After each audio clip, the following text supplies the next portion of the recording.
안녕하세요. 오늘 분석할 내용은 AI 모델 학습을 물리학의 렌즈로 들여다보는 아주 흥미로운 관점입니다. 아마 이 얘기를 듣고 나면 우리가 쓰는 옵티마이저가 완전히 다르게 보이실 거예요. 혹시 머신러닝 모델을 학습시키다가 손실값이 갑자기 막 하늘로 솟구치면서 모든 게 엉망이 됐던 경험 다들 한 번쯤은 있으시죠? 정말 속 터지는 순간입니다.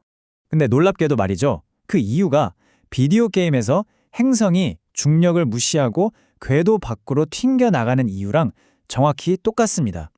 이게 바로 오늘 우리가 파헤쳐볼 핵심 비유입니다. 자, 그럼 첫 번째 이야기부터 시작해 볼까요? 이걸 이해하려면 우선 물리학 시뮬레이션의 아주 기본적인 예시부터 봐야 합니다.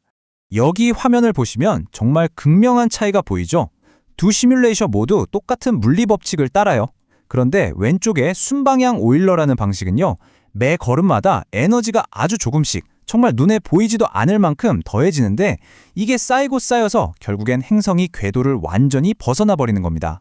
반면에 오른쪽 벨렛 방식은 에너지를 거의 완벽하게 보존해서 아주 안정적인 궤도를 그리죠. 그러니까 여기서 얻을 수 있는 핵심 교훈은 이겁니다.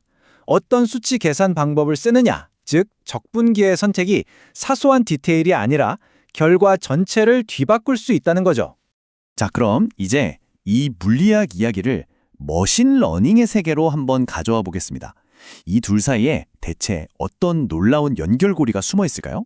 먼저 경사 흐름이라는 개념을 알아야 하는데요. 어렵게 생각할 것 없고요.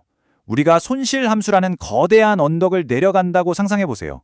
그때 가장 부드럽고 이상적인 최적의 경로, 그걸 수학적으로 표현한 게 바로 이 경사 흐름이라는 미분 방정식입니다. 자, 이제 아하하는 순간이 옵니다. 경사하강법이 어떻게 나왔는지 한번 보세요. 1단계, 이상적인 경로인 경사 흐름에서 출발합니다. 2단계, 여기에 아까 그 행성을 궤도 밖으로 날려버렸던 가장 단순하고 불안정한 적분기, 순방향 오일러를 적용해요. 3단계, 이 둘을 합칩니다. 그랬더니 4단계, 놀랍게도 우리가 늘 쓰는 경사하강법 공식이 그대로 튀어나옵니다. 결국 우리가 쓰던 학습률 H라는 게 물리학 시뮬레이션의 시간 간격이었던 거죠. 이게 뭘 의미하겠어요? 바로 경사하강법이 수학적으로 불안정한 순방향 오일러 방식이랑 똑같다는 겁니다. 그러니까 물리학 시뮬레이션에서 보였던 그 불안정성을 그대로 물려받을 수밖에 없는 거죠. 여기 구체적인 예시를 보시죠. 한쪽은 엄청 가파른 절벽이고 다른 쪽은 완만한 그런 아주 좁고 깊은 협곡 같은 문제가 있다고 해볼게요. 이런 걸 뻣뻣한 문제라고 부릅니다. 왼쪽에 경사하강법을 보세요. 학습률을 0.02보다 조금만 높게 잡아도 이 절벽 사이에서 말 그대로 미친 듯이 왔다 갔다 하다가 결국 저 멀리 튕겨 나가버립니다. 하지만 오른쪽에 더 똑똑한 암시적 방법은 어떤 학습률에서도 안정적으로 협곡 바닥으로 스르륵 내려가죠.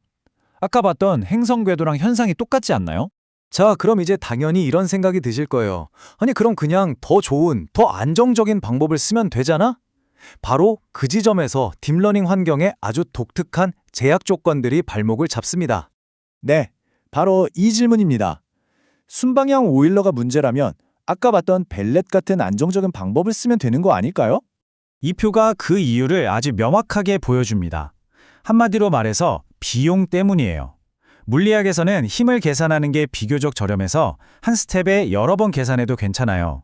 하지만 딥러닝에서는 그레디언트 한 번 계산하려면 네트워크 전체를 순전파, 역전파 해야 하니까 이게 어마어마하게 비쌉니다. 또 아까 그 안정적인 방법들에 필요한 해시한 행렬, 그러니까 손실함수의 공률 정보는 파라미터가 수십억 개의 모델에선 그냥 만드는 것 자체가 불가능하고요. 게다가 미니 배치 때문에 그레디언트 값 자체에 노이즈가 많다는 것도 큰 차이죠. 그래서 핵심 전략은 명확해집니다. 알고리즘을 통째로 베껴오는 게 아니에요. 그 안에 숨어있는 핵심 아이디어, 즉 안정성을 확보하는 그 원리, 그 구조적인 통찰력만 쏙 빼와서 딥러닝 환경에 맞게 싸고 영리하게 구현하는 겁니다. 그리고 바로 이 지점에서 우리가 잘 아는 현대적인 옵티마이저들이 등장합니다. 이 친구들은 물리학의 통찰력을 아주 저렴하고 영리하게 구현해낸 결과물들이라고 할 수 있죠. 예를 들어 볼까요? 모멘텀은 마치 관성처럼 과거의 움직임을 기억해서 추가적인 그레디언트 계산 없이도 안정성과 가속이라는 두 마리 토끼를 잡습니다. 라이언 옵티마이저는 한술 더 뜹니다. 아예 우리가 뛰고 있는 운동장, 그 공간의 규칙 자체를 바꿔버려요. 얼마나 가파른지가 아니라 그냥 어느 방향으로 가파른지만 보고 그쪽으로 일정하게 움직여버리는 거죠. 라이언의 핵심은 정말 단순하면서도 강력합니다. 그냥 사인 함수, 즉 부호만 취하는 거예요. 이렇게 하면 파라미터가 특정 범위, 그러니까 보이지 않는 상자 안에서만 움직이게 돼서 안정성을 확보하는 거죠. 비싼 해시안 확률 같은 거 전혀 필요 없이요. 자, 지금까지 이야기한 모든 개념을 종합해서 여러분이 앞으로 어떤 옵티마이저를 만나던 그 본질을 분석할 수 있는 실용적인 도구를 하나 드릴게요. 이 표가 모든 걸 요약해 줍니다.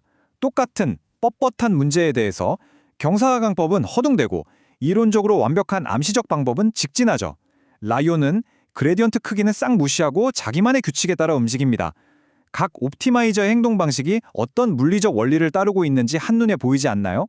그리고 이 모든 실용적인 옵티마이저들이 반드시 지켜야 하는 절대적인 규칙이 있습니다. 바로 한 스텝의 그레디언트 계산은 딱 한 번만 해야 한다는 것. 이게 바로 딥러닝 세계의 현실입니다. 자, 이게 바로 여러분의 새로운 무기입니다. 앞으로 새로운 옵티마이저를 보면 이 5가지 질문을 던져보세요. 이 옵티마이저는 어떤 미분 방정식을 풀려고 하는 걸까? 어떤 공간에서 움직이는 걸까? 어떤 적분 방식을 쓰고 있지? 안정성은 어떻게 확보하고 스텝당 비용은 얼마나 들지? 이 프레임워크만 있으면 어떤 옵티마이저든 그 본질을 꿰뚫어 볼 수 있을 겁니다. 마지막으로 이런 질문을 던져보고 싶네요.